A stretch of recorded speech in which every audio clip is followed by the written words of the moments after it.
It keeps saying the same name, but it's so it's Miffed. Semi. Right. All right. Welcome to another episode of Semi and Miffed Fuck Shit Up.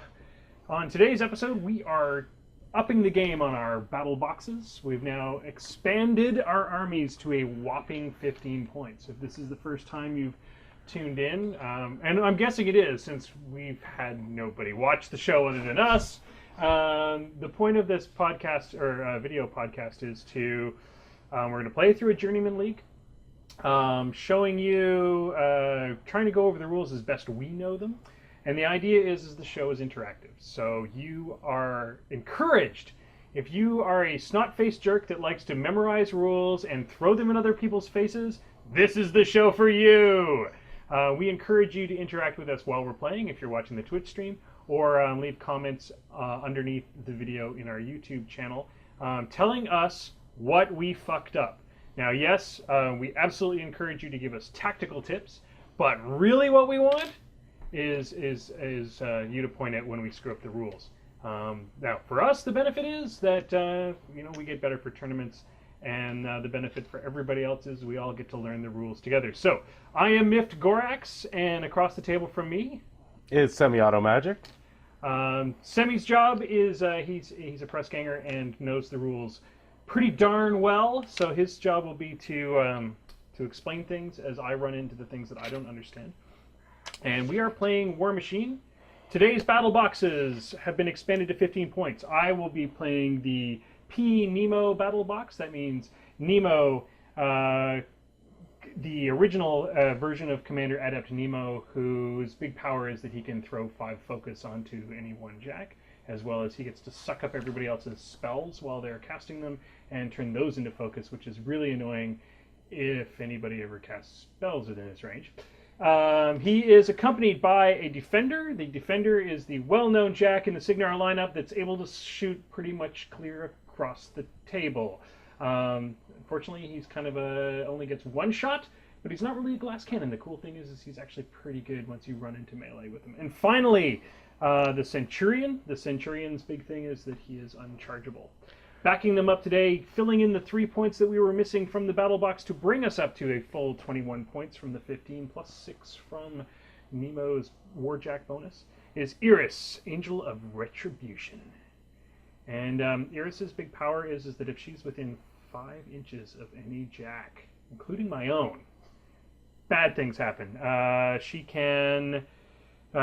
interferes, so she does all kinds of nasty stuff. So within 5 feet, I won't be able to channel spells or allocate focus to a jack, so placing her right off the top is going to be very important to try to keep her out. But she is a great assassination unit. For the cost of 3 points, she's able to go muck up George's plans on the other side of the table. She's very good at sniping, disrupting jacks, shutting them down, as well as just being a pain in the ass to warcasters. That's my lineup. George, take it away. Today I'll be playing, again, Aurora, the Numen of Aerogenesis. Is notable as being one of only 2 living warcasters in the Convergence lineup. This is the alternate journeyman battle box that comes with a monitor, which is a ranged saw blade throwing jack. It does have brutal damage, which gives it an additional die when it crits, allowing it to have a maximum of 4 dice on the attack on the damage roll, which can be amazing. It also has quite a powerful POW 17 attack with its claw. The nice big benefit of that claw is that it has sustained attack. So once it hits the first time, it can just keep hitting. The other jack that comes in the alternate battle box is the Assimilator. The Assimilator is one of the floating jack chassis, so it's got 1 higher defense but 1 lower armor. The Assimilator has the Devouring Micro Swarm, which allows it to make a ground pounder attack, which allows you to place a 4-inch AoE anywhere within its weapons range, which in this case, because it's Convergence and everything is a prime number, it will be 11 inches. And the everything underneath that gets you get to make an attack roll against at and it will take a POW 12 damage roll if it's hit successfully. It also has a Weapon Master POW 14 arm that also allows it to consume jacks. When it consumes, it's actually called something different. It's got, they call assimilation on it. It will, this model destroys an enemy model that has construct with this weapon, immediately after the attack is resolved, remove D3 damage points from this model. So it will basically kill it and heal. Because we're moving up from the battle box to 15 points, I get to add 5 points worth of models. The first thing I've selected for 3 points is a unit of Clockwork Angels. Boo! Clockwork Angels are a point each, and they are a very fast unit. They're speed 7. They have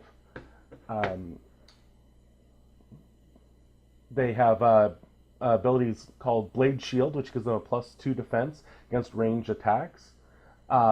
They're clockwork vessels, so they're constructs and they're fearless. They have flight. They have reform. All models in this unit have completed their actions. They can advance up to 3 inches. So if I don't get them quite where I want them, they can move around. They have brutal charge, so this model gets +2 to charge and damage attack rolls when it charges in. And they also have combined... do they have combined melee? Reform. I believe they have combined melee, and because of Aurora's elite cadre, they have combined range as well. Now I might have those backwards. They might have combined range, and when they're with Aurora, they get combined melee. But either way, in this formation, they'll have both combined melee attack and combined ranged attack. And then for 2 points, I've also taken 3 attunement servitors. The attunement servitors have no weapons and no attacks. They do, on the other hand, have the Lumichem Ampule, which you make a normal attack against an enemy model, and if wherever the 4-inch AoE lands, everything underneath it is flared, and models hit by flare get a -2 defense for the round. There we go. So, if you were watching last week, you know that George has an Assassin of Doom, and he's added some more winged creatures to his Assassin of Doom. So my job with Nemo is really just to try to keep him alive for the first round so that I can try to get something into his nasty face. Today's podcast is brought to you by Tankhouse Ale from Mill Street. And so, very first thing we have to do is roll to find out who gets to go first. I rolled a 1. George rolled a 3. George, it is your choice. I'm going to choose to go first. George chooses to go first, so he will get to place. I'll set up first. His critters. Now the big thing is that we're still playing on a 2x2 board, which means we're setting up from the corner. We're being 7 inches radially from the corner of the board. It's not a lot of room in George's particular case because he has so many models to set up in that tiny little space. Fortunately for me, Clockwork Angels have advanced deployment, which would normally give them an extra 6 inches, but on this size of a board, it only gives them 4 inches of deployment. So I'm going to mark up my 7-inch radial.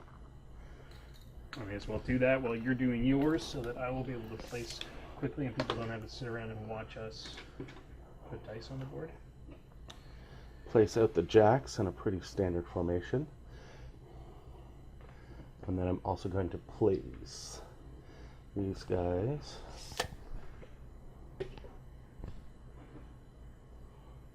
And then you get to place your... Now, as I pointed out before, the big problem with Eiryss is that she, within 5 inches of my jacks, is going to cause problems. The good news is she has advanced deploy as well. I've already learned my lesson with Nemo. which is we're going to push him as close to the corner as possible. And because I know I'm going to be putting Eiryss in, we're going to actually try to keep our jacks as far back in this corner as we can as well. And Eiryss is advanced deploy, I'm assuming? Eiryss does have advanced deploy, yes. Excellent. So you get to advanced deploy, and then I get to advanced deploy. So we're going to go out to 11 inches, the normal 7 inches plus 4.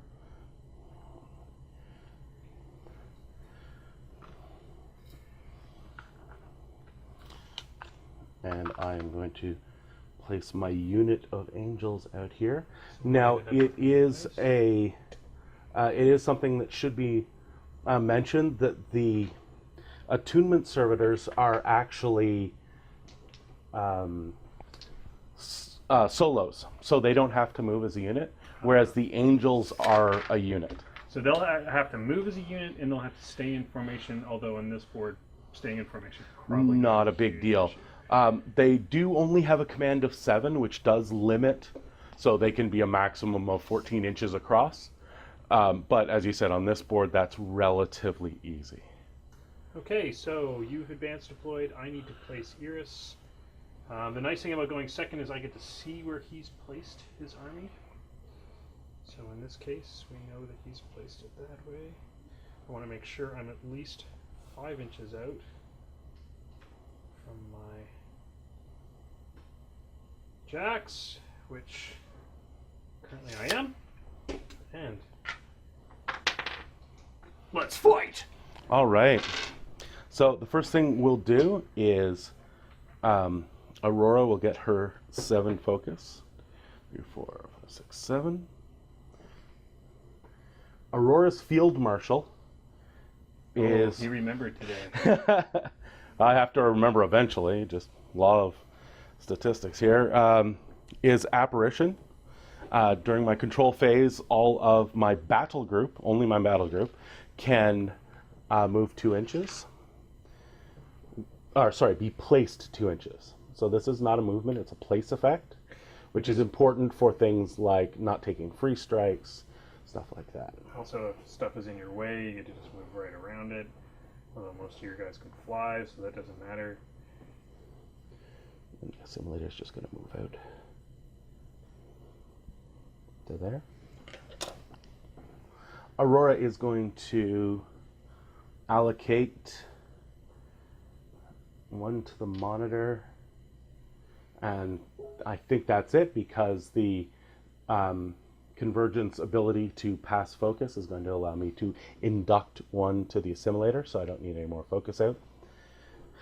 And then I'll get started with my activations. We'll start with the Angels. They are a speedy 7, but I believe they're going to run turn 1. So the Angels are going to fly out behind this building so that they don't incur the wrath of the ranged attacks, including Eiryss, or at least they will be able to get some cover, at least. We'll activate this monitor. The monitor is going to move up his 4 inches, and he is going to take a pot shot at Eiryss. He's going to boost to hit. Unfortunately, he is going to be short. Now, I have moved him outside of induction range, so he won't be able to give 1 to the Assimilator. Ooh. The Aurora is going to move up her 7 inches to hide behind that house as well.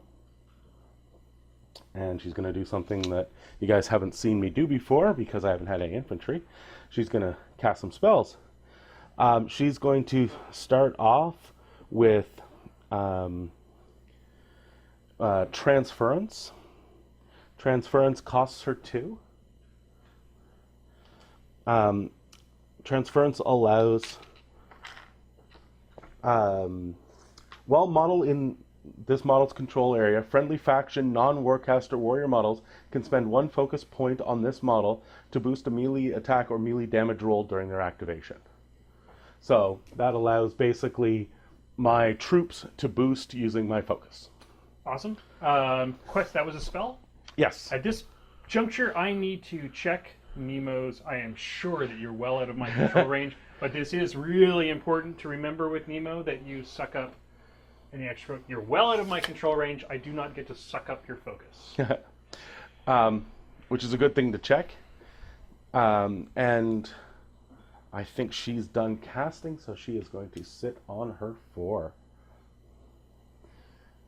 Next, the Assimilator is going to float forward his 5 inches because he's on the floating chassis. He gets an extra inch on the monitor.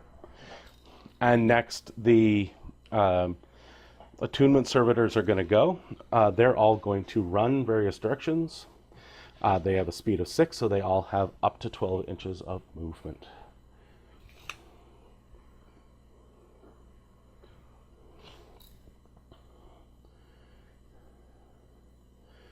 Just thinking how horrible it would be if you had any AoEs. Yeah, that would be Not bomb diggity. Yes, so not something I would like. Okay, so all of my units have moved. I've cast my spells, and it's over to you. Okay, so Nemo has 7 focus to start the game. During my allocation phase, I need to decide who is getting focus. In this particular case, I already know from experience that the one thing I need to do is move my jacks far enough away from Nemo that he can't bounce off of them. This is doesn't get any focus, so probably the best I can do in this case is give 2 to my defender so that he can get a shot off. Hopefully I can get him far enough forward that I'll be able to get a line on your caster. So best I can do is give him 2.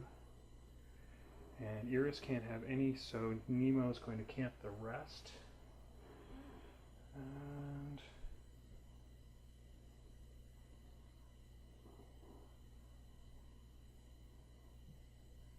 apparently I can't close.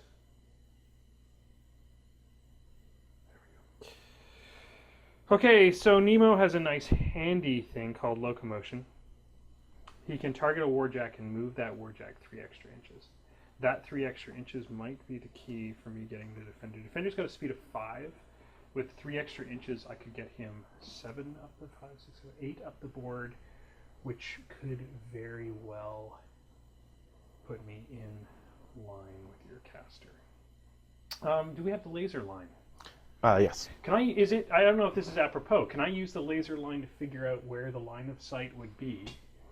You can only check line of sight from your actual model. So I need to make sure that I've actually moved the model first to where you want. And hope for the best. Now, you can feel free to wiggle your head all around the board. So the nice thing is I can, however, check Nemo's control range, which is 14. Mm-hmm. I don't even have to check all 14 inches. I can check less than that if I want to. A good rule of thumb is only check things that you really want to check. Because this is an open information game, any measurements that you make, I can request from you. I can say, how far was that? What's the location of that model? Anything like that. Which is why you never sweep your tape. You never run your tape across the entire control area. Right. Because then your opponent could just request, oh, you swept it past this model? What's the distance to this guy to your warcaster? What's the difference from this guy to your warcaster? Right. Okay, so what we're going to do is we're going to activate Nemo first. He's going to spend 3 of his focus, which are these handy dandy guys right here, to locomote the defender 3 inches. So defender is going to move. To there, and once again. I did this last time we were playing too. Being super accurate in this particular case is super important because, as happened last time, I was off by literally a millimeter on my assassination. So then the next task is to move my cell. So Nemo is done. He's going to camp his 2 focus. He has finished casting his spells. He will most likely need those 2 focuses to save his ass in the next 10 minutes. We're going to activate Eiryss second, and the reason why we're going to activate Eiryss is if I can get a line, if I can get a shot off with Eiryss, then that will clear all the focus off of your caster. Now, Eiryss's movement is 7.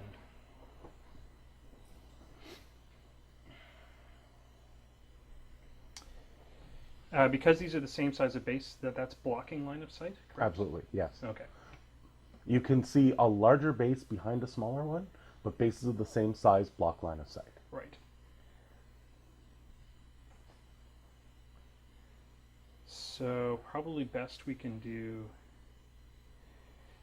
The nice thing about Eiryss is, as long as she's gaining cover, she is camouflaged. So that will give her additional bonuses. So I should probably try to get myself into cover. The reality is you're probably going to move your angels in to take out Eiryss first round. That would be my guess. You're probably also going to feat so that they can bounce around and kill Nemo. So I'm not expecting the best of this. The best I can do at this juncture is to move her into cover and try to take out... Either I can disrupt one of your 2 jacks, which would be awesome. What's her range on her weapon? Crossbow's range is 12. That's definitely doable. I don't think I'm going to be able to get a pot shot off on you, but I may be able to get a pot shot off.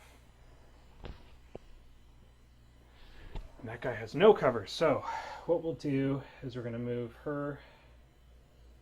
Instead of going for the assassination, we're going to move her up beside the building. She now benefits from camouflage, and she is going to take a shot at the monitor. Her range is 12. She has the shot. Mm-hmm. You are too far away from the building to benefit from cover, so there is no bonus for you. So that's it. Her rat is 9. And that chassis is a defensive 10. So I can only fail if I roll double ones. Don't doubt the double 1. It's happened before, but not today. So I can choose to do damage. The POW is 10. What is your armor on that?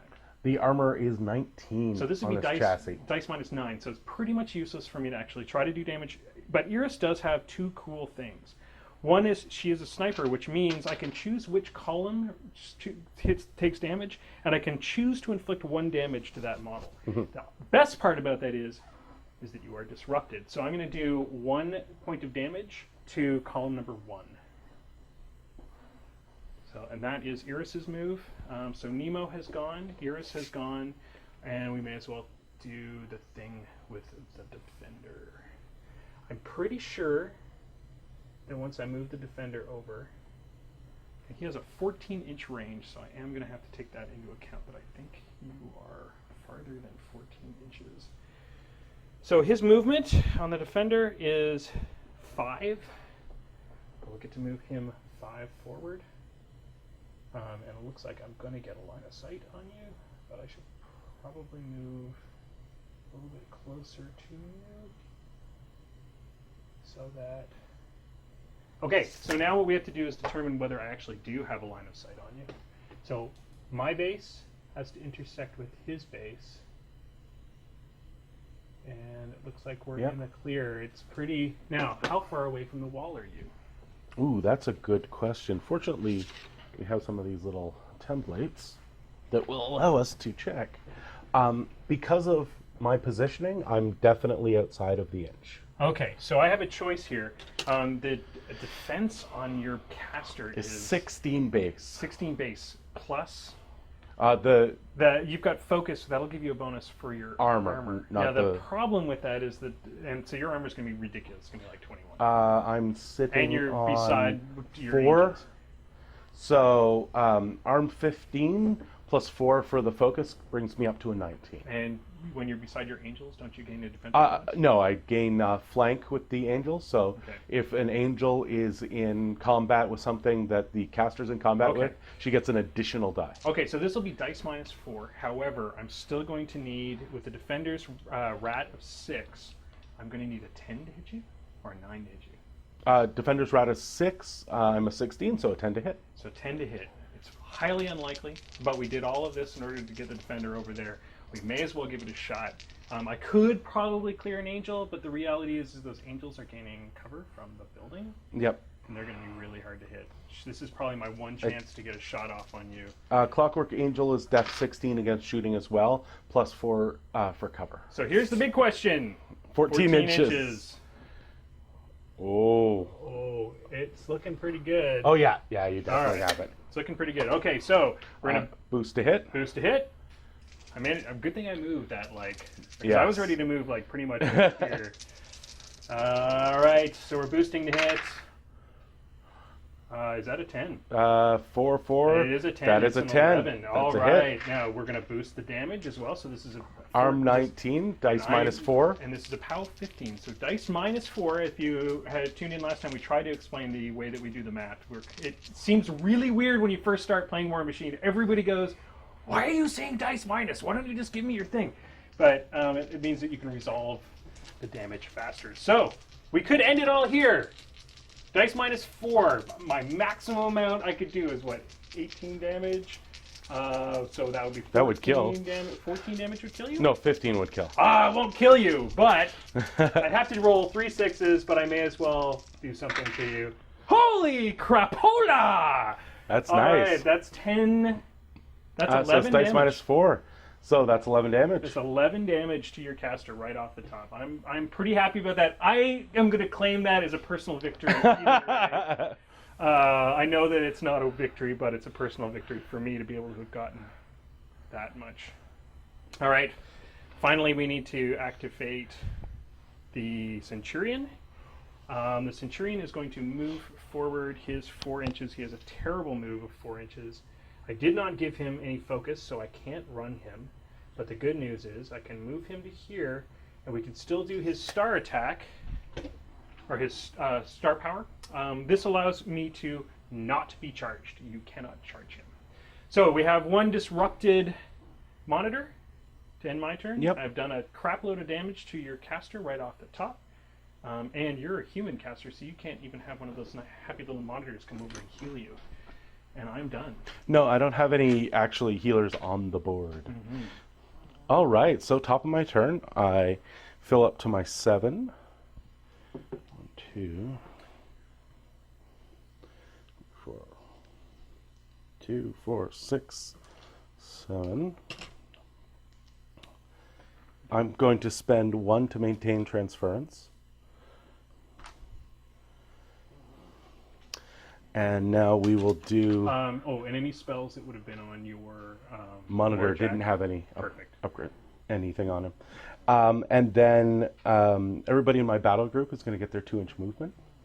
So the Which monitor really sucks when you're on a 2x2 board. is going to move up his 2. Funny, so that you can get a clear shot. Caster is going to move up 2. That's where I needed you last round. Why didn't you move there? Eiryss just wanted to come and play with you. The Assimilator is going to move out its 2. And then that's done. Allocation, I can't give any to the Disrupted Jack. But we are going to give... You may want to explain disruption. Disruption causes a Jack to lose all the focus on it, and it will be unable to be allocated focus on the next turn.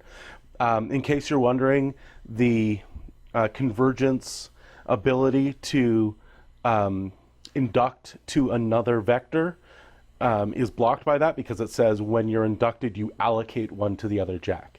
So you can't even give it focus later in the turn. The disruption is one of those things that only comes up for it's a Cygnar signature power. It's something that most Cygnar Jacks have, particularly in the Nemo lists. Mm-hmm. But it really doesn't come into play as often as you think it does. It works very well against Khador, but Khador don't have a lot of Jacks. Yeah. It works very well against other Cygnar matchups. But the thing that it's a pain in the ass for Is Convergence. Convergence. Yeah. Because Convergence pretty much are Jack heavy and need it. Aurora is going to check her control area because she wants to allocate focus. She does have range, so she is going to give one to the Assimilator. So now I'm done allocating, and I'm going to start my activations. This is the round that Eiryss dies. Yes. She's lasted so many years fighting the evil magic.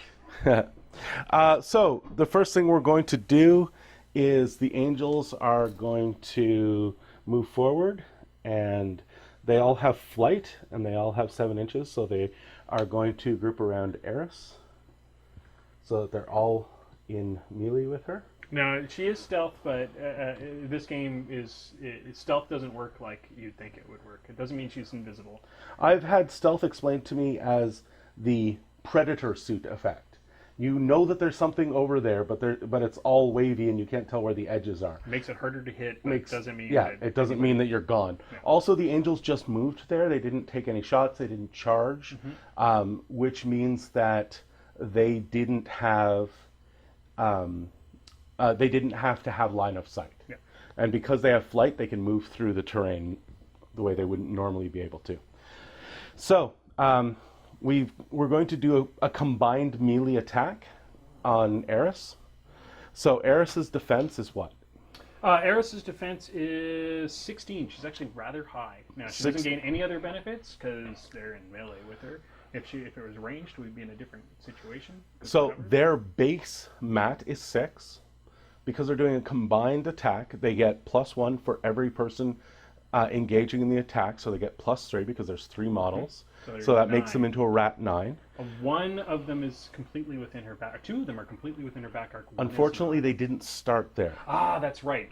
They have to actually start. This is something I forget all the time. Yeah, the back arc bonus, you'll get a +2 to hit. But unfortunately, it doesn't come up a lot because you have to start in the back arc. Now, there is a model that has just been released for trolls. I believe it's Braylon the Wanderer, that gives an ability to attack with the back arc bonus, even if you have just moved there. Right. So that's a really big thing. Back arc's really awesome, but you have to But it's really hard to get there, unless you can pull off a teleportation or something like that. Mm-hmm. So a place effect will move you without actually activating a movement, so you start in the back arc. Which is where Circle really shines. And yeah, they can do a teleportation. Players out there know that they are a pain in the ass, literally, because they pop up behind you. So we're a mat 9, you're a 16, so I need a 7 to hit. You need a 7 to hit. Because I really want this to hit, I'm going to use Transference to boost off of the caster. Sucky for me, good for you. So 3 dice to get a 7, I should be able to do that. There we go. Very much did. So what is her armor? Her armor is only 12, and she has 5 hit points. So she, the binomial blade is a power plus strength 10. We're doing a combined melee attack. So that gives us a 13. Mm-hmm. So it's dice +1 off the top. I only need to roll a 4 to kill, so I am not going to boost. 4 to kill. That's a 4. Bang on. So Eiryss is out of the game, but I'm still quite happy with her. She did her job. She did a disruption. Yeah, which probably is what stopped you from feeding this round. So we'll take her off the board. Unfortunately, there's a whole lot of stuff in her way. Ah, why the humanity? I have been fighting you wizards for so long. Ah! And now, the elf entity? Would it be the elf entity? Probably. Not the Vogonity anyway. Do elves call themselves elves, or is that like a... No, they're Iosians in the this case. Iosianity! So, the next thing we're going to do is I am going to activate this little guy, and he's going to start running. He's going to run 4, and then another 8 inches will get him right in the way of everybody.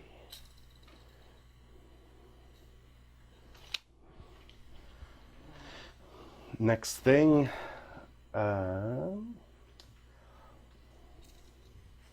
let's move this guy up his 6 inches.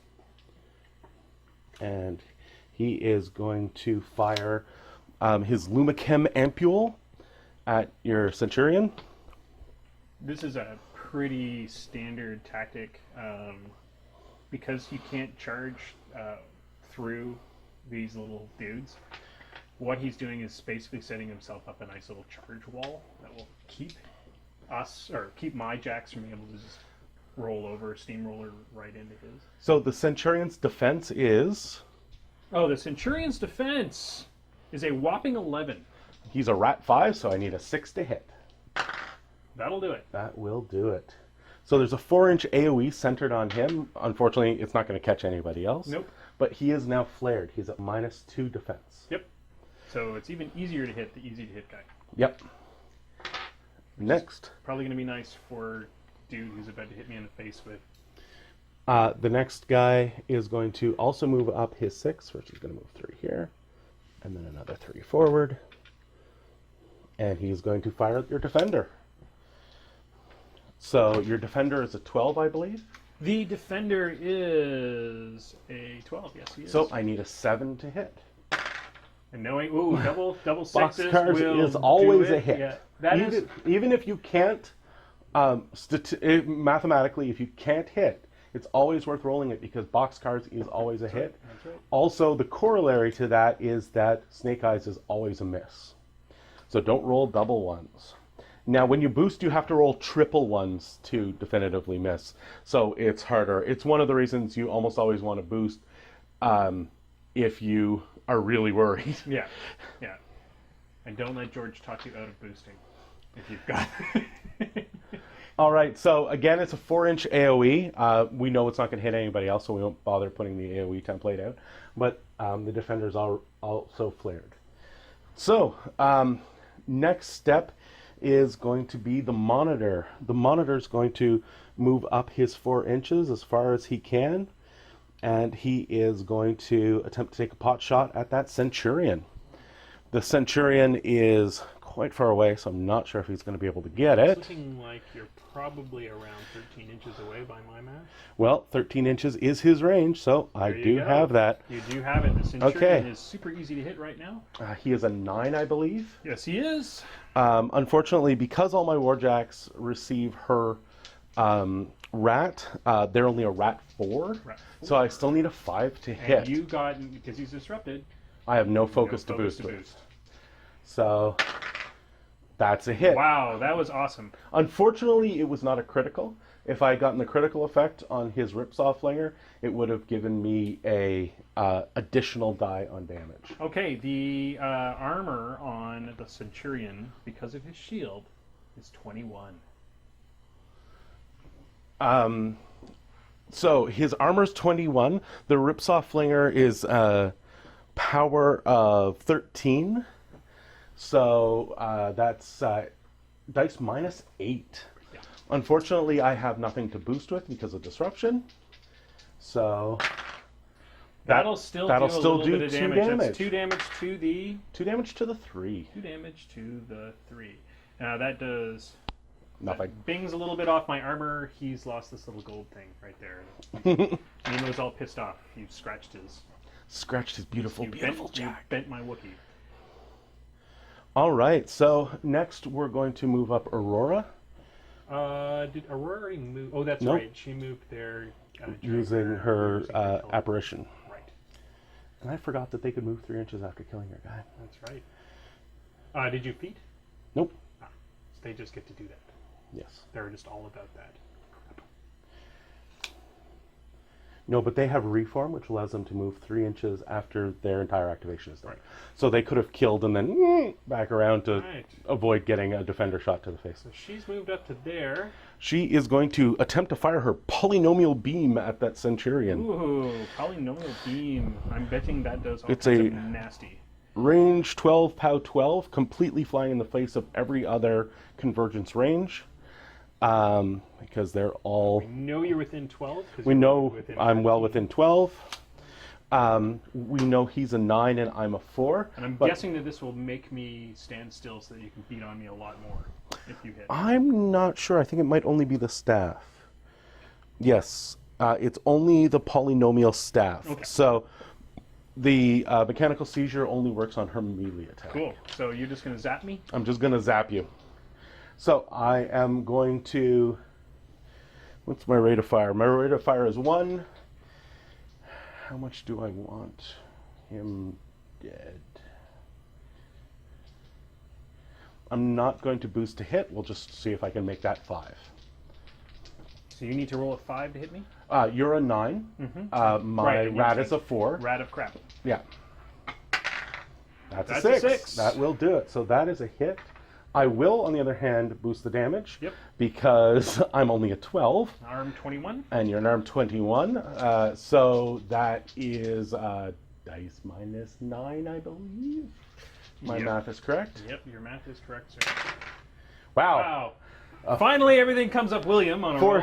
4 to the 2 is not going to do it. And I'm guessing your rate of fire on that bad boy is only 1. It is 1.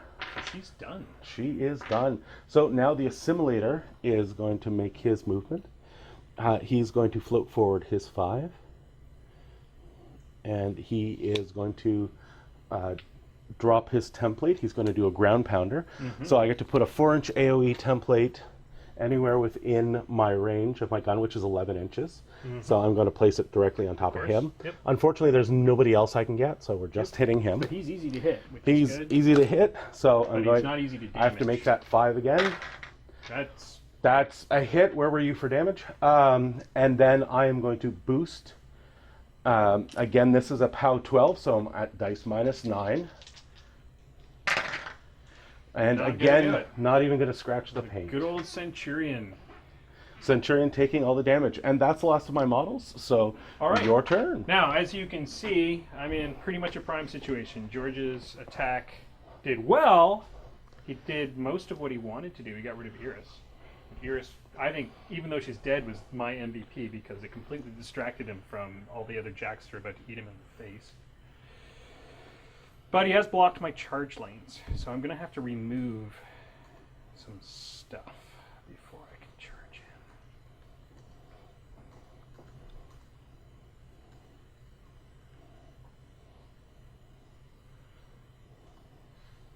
So probably the best thing to do in this case. So let's start with right off the top. What did she cast? She didn't cast any spells, eh? No, she did not. She only upkept 1 spell. She just did her thing.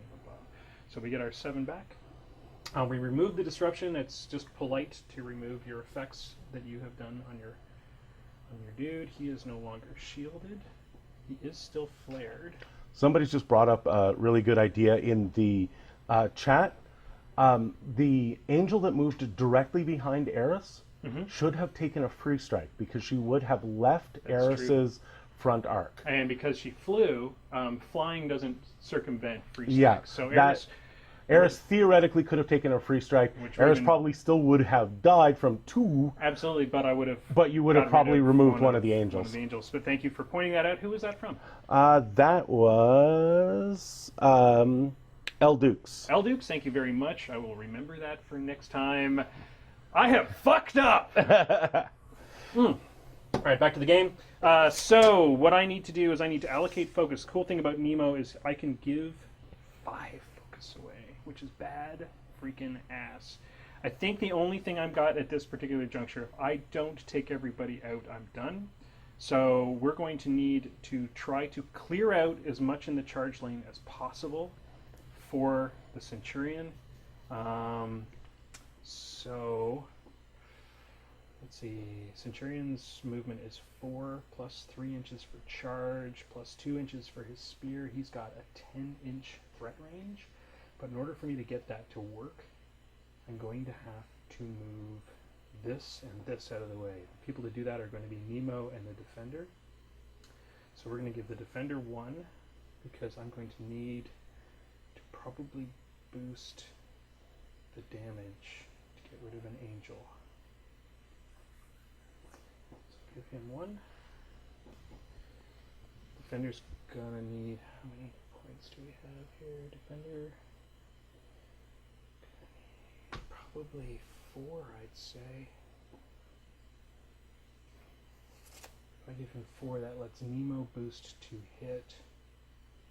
That gives him a charge and 3 to boost later, so we're going to give 4 to the Defender.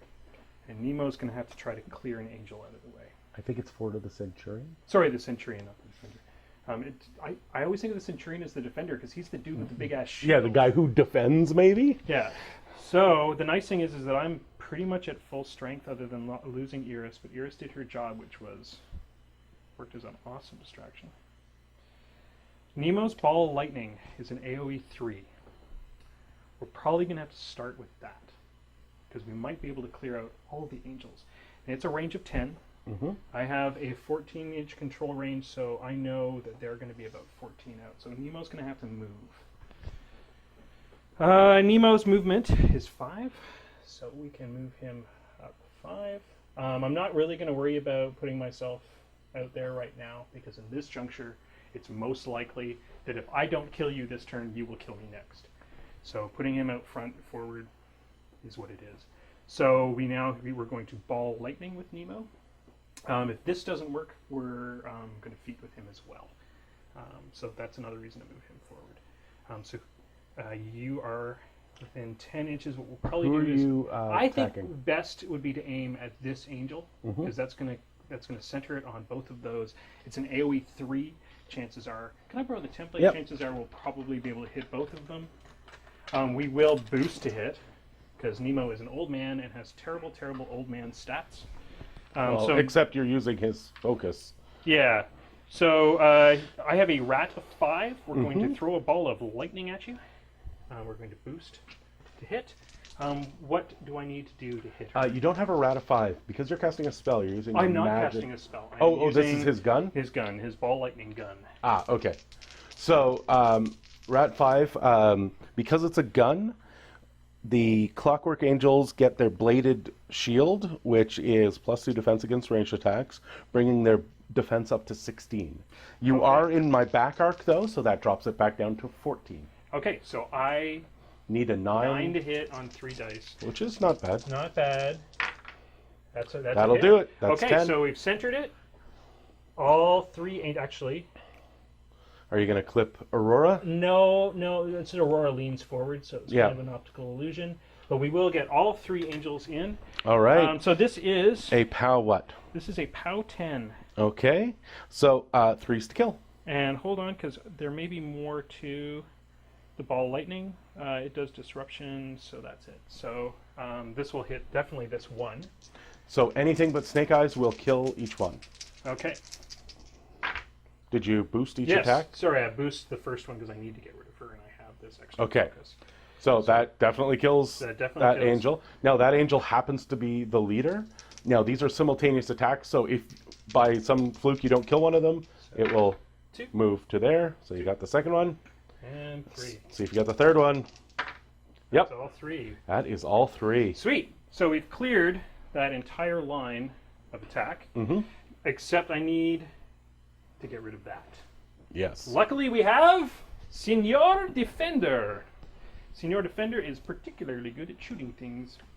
Probably in this case might have been a better choice to pop that off the board with a spell and save the Defender to do a range attack against your bad guy, because I still have to charge over there to get him. Luckily I know that's less than 10 inches, which is my threat range. Señor Defender has to hit that. We're going to boost to hit because I know I should be able to kill it. What's the arm and defense on The this dude? defense on him is 12. The armor is 13. So he has a single wound. Okay, so with a rat of 6, I need a 6 to hit. Yep. And this is pretty darn critical, because if I screw this up, which I have been known to do. So you're boosting? I'm definitely boosting to hit. We have hit. Yep. This is POW 15, so it's immediately dead. Clear you off the board, which leaves one problem. Oh no. This guy's not knocked over. That's right. No, he's only flared. He's only flared. Okay, so we get to charge our 7 inches. And that's going to put you well within reach. Well within 2-inch reach. And he's sitting, so I spend 1 focus to charge, and he's still sitting on 3. All right. And so he is a mat 7 or a 6? He's a mat 6. Mat 6, so you need a 10 to hit. A 10 to hit. We've got multiple attacks, so this being my first attack, but it's a charge. It is your charge so attack. I'm probably going to boost this one because I know I need a 10. It's a good time to boost it because it's going to be a free boosted damage roll, which I'm going to need. And most likely on a hit you're going to kill. Yeah. So we need a 10. That is a 10. Right on that's the a hit. money. That's directly That a is 10. Directly a 10. This is a boosted damage because I charged. This with the Centurion, his POW 18 piston spear, and your current defense or your current armor. I'm sitting on 1, 2, 3. And I am base armor of 15. So We're I'm straight dice. So 18, so that's straight dice. So, and you have how many hit points left? 5 left. All right, so if I could still technically screw this up, but Nope, I did not. That's not. That was a great game. That was a really good game. That was a really good game. Very important note with Warmachine, everybody, always congratulate your opponent. Absolutely. In this particular case, it was a do or die move on my part. The only reason why that all worked out was because it was a do or die. I don't think there's a ton of other notes to give on this particular one. I think Eiryss did her job. I think the Angels definitely did their job. George is just on the phone. We'll wait for him to get back. Take a little break. All right, and we're back. Hope you all enjoyed your little break. We'll edit this out of the YouTube video. So, George, notes. We did learn one thing, of course, which is we forgot about free strikes, which on both of our parts, if your opponent forgets something like a free strike, that's really on them, not necessarily on you, but it is, in most politeness, the best way for you to remember it as well. Yeah, free strikes is really important. I messed it up. The gun, Nemo's gun, is it a 3-inch AoE and it does maximum damage to everything? No. Or is it just a 3-inch No, AoE? it was a 3-inch AoE. Now that's a great So note, that means it would have done half damage. They're actually currently talking about it in the chat. That's Dork Marius and El Dukes. But I still would have been able to clear the dude. Yeah, you would have cleared the primary, which would be the one that was actually important. Perfect. But the secondaries, the secondary and tertiary would have taken half damage. Now, because of how fragile the Angels are, I probably would have lost them as well. And since you killed my caster, there's no effect on the game.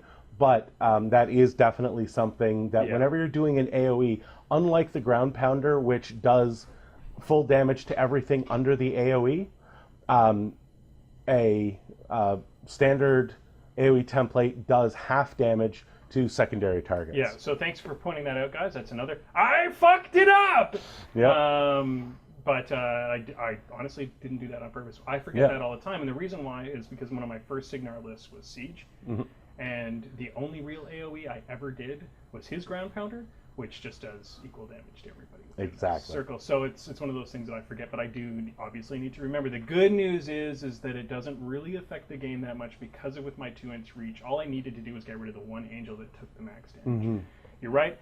Probably could have taken out the other two, but it's a hell of a lot less likely because I would have needed to roll 6s, I think, to take him out of the game. Yeah, with this particular game, I should have been a little bit more conservative with my caster.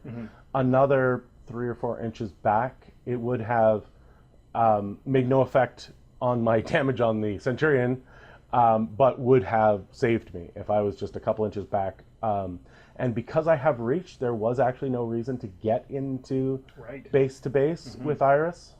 But I wanted to try and take that shot.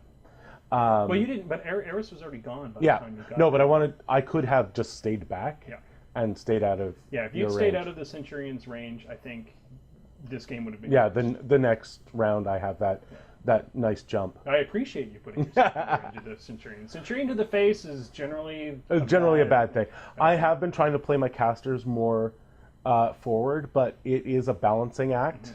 And more so with Aurora than some of the other casters I play who are tougher. All of the construct casters basically start at 17 armor and go up. Right. Whereas Aurora is at 15 armor. So even when she's camping, she's basically like one of the other casters without anything else.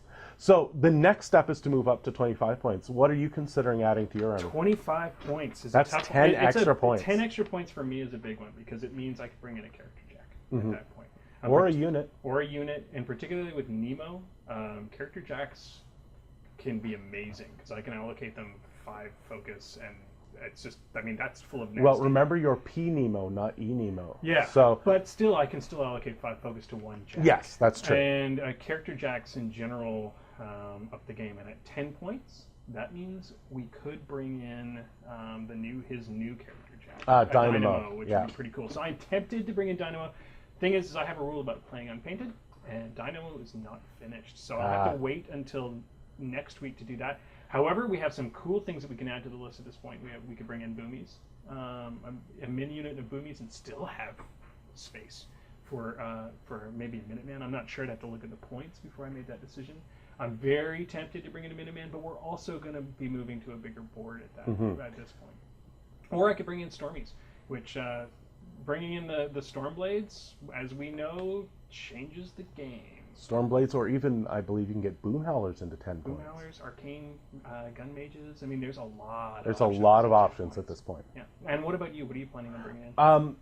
10 points. Aurora dearly loves her infantry, and she has a lot of things like transference that will get stuff into her list. So I'm very tempted to pick up something like either the Reciprocators or even the Perforators, some of the multi-wound infantry. Multi-wound infantry can really benefit from the boosted attacks and damage. They also can stand up to some of the fire, which would allow me to sit back a bit, especially if I chose to take a minimum unit of heavy infantry, only 3 models, but also take an extra unit of angels, which would give me more points. And then I could take a single point solo like an arc node or something so that I could get a little bit more range on my spells. The other option is to just flood the table. With the inexpensive models from Convergence, both the Reductors and the Obstructors, I can get 6 models for 4 points, which would allow me to put another 12 models on the table and still have another 2 points to add another unit of the servitors, or maybe it might behoove me to bring a repair unit. Yeah, well, the big thing for you is still going to be delivery, because your caster is going to be your main assassination vector. So the big thing is, for me, is I got to worry about you putting something on the table that will allow you to deliver her better. And that's where a cloud of Obstructors and Reductors could do some real damage. Absolutely. Now, the problem we have with just playing the 2 of us against each other over and over again is that we're going to be teching each other a little bit. Teching, I'm sure most of you know what this means, but it means we're going to be thinking about how to beat the other guy and what he could possibly bring to the table. Last but not least, before we close out today, we of course want to hear from you. So if you see any other of we've had a couple of big fuck-ups pointed out today.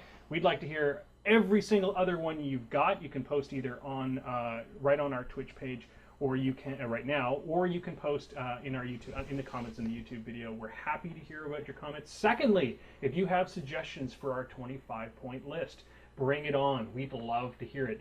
You guys know better than we do most of the time, as we've learned, and we're happy to learn from you. We're actually seeing Doc Marius saying that I should go with Reciprocators and Enigma Foundry. Oh, no. I don't think so. I think an Enigma Foundry is a terrible, terrible, terrible idea. Damn it.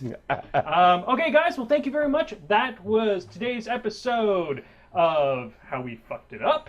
I am Miffed Gorax. And I'm Semiautomagic. We'll catch you next time.